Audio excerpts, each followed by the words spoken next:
RFI convida.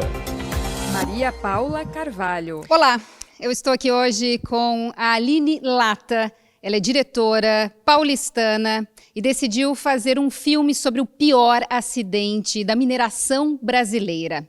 O Lugar Mais Seguro do Mundo conta a história de Marlon, um jovem que teve a vida transformada depois de ser vítima do rompimento de uma barragem de rejeitos em Mariana, Minas Gerais, uma das maiores tragédias socioambientais do mundo.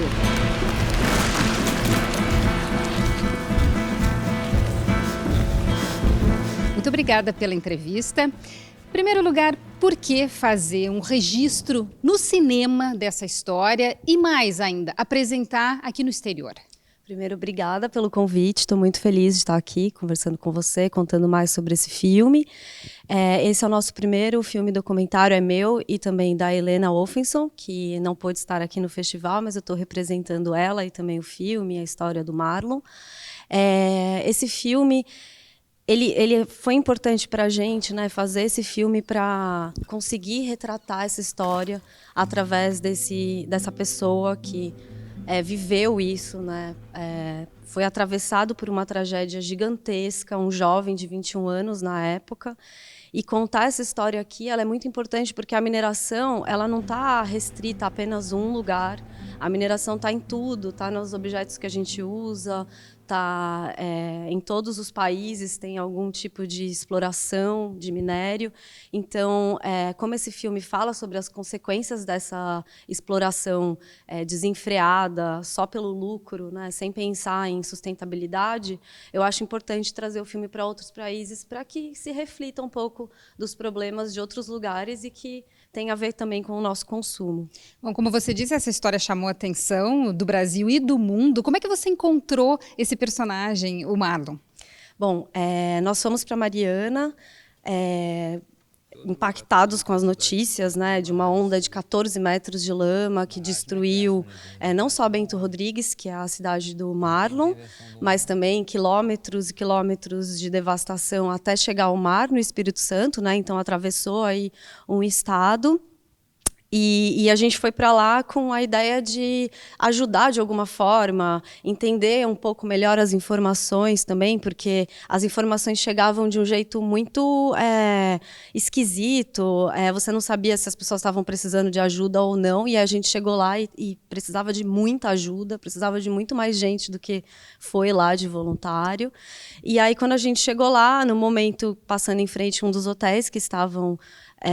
as pessoas atingidas, estavam o Marlon e o Ricardo e mais alguns amigos, e a gente começou a conversar com eles, e eles não tinham voltado ainda para Bento Rodrigues, eles não tinham visto como estava lá, e a gente também não. E aí a gente combinou de no dia seguinte ir até lá, e foi muito forte, porque quando a gente chegou lá, eu e a Helena, a gente olhava para aquela imagem, né, de uma cidade soterrada, tentando imaginar o que existiu ali, e eles olhavam para aquilo, tentando encontrar o que eles conheciam. Então foi muito forte. A casa deles. E o que você usa de imagem, digamos, de material de arquivo ou de, enfim, para fazer esse filme? Como é que foi a construção disso? A gente tem as imagens do dia que a gente encontrou o Marlon e o Ricardo, e também do dia que a gente foi com eles pela primeira vez, e depois, ao longo de quase 6 anos, a gente voltou várias vezes para Mariana para encontrar com eles. A gente foi também para Brumadinho, porque ao longo do processo, né, em menos de 3 anos, aconteceu outra tragédia muito grande, que teve inclusive mais pessoas que morreram. Então... a gente tem esse material ao longo desse tempo. Fora isso, a gente usa imagens do Google mesmo, imagens da cidade, que são imagens estáticas da cidade. Tem imagens também de celular, de quando a onda estava chegando em Bento Rodrigues. E tem também a imagem da barragem de Brumadinho rompendo, que é uma imagem bastante famosa, que rodou aí em todos os meios de comunicação, uma imagem bem forte, e a gente usa ela no nosso filme também. Um filme que não estreou no Brasil ainda, mas já foi premiado, né, prêmio do júri, como o melhor filme internacional no DOC Lisboa, em Portugal. Você fala também de responsabilidades e de como é que está esse processo? Durante o filme, assim, você vê o Marlon entrando em confronto muitas vezes com a Samarco, né, que é a empresa responsável por esse crime, junto com a Vale, BHP também, né, porque eles dividem ali a sociedade da Samarco. E durante o filme inteiro você vê o Marlon entrando em confronto com eles, porque quando a gente vai, todas as vezes que a gente vai para Bento Rodrigues, a gente é perseguido pelos carros da Samarco, falando que a gente não pode estar ali, e o Marlon reivindica que ali é a casa dele. Então a gente tem essa relação muito forte no filme entre o personagem, né, o Marlon, e a Samarco. A gente não tem o lado exatamente da empresa, porque, enfim, ela é a que tem mais voz aí, né? A gente deu a voz para o Marlon, para ele nos guiar nessa história, apesar da gente fazer um recorte, né? Claro, não é real, mas... Você também foi impactada com essa história? E de que forma? Eu fui muito impactada. Para mim foi muito forte chegar lá, primeiro como voluntária, e ver tudo aquilo e entender quão profundo é o impacto de um empreendimento, de uma empresa imensa numa cidade, que a economia gira em torno dessa cidade e que existe um medo das pessoas de denunciar, com medo de não ter trabalho. Então, assim...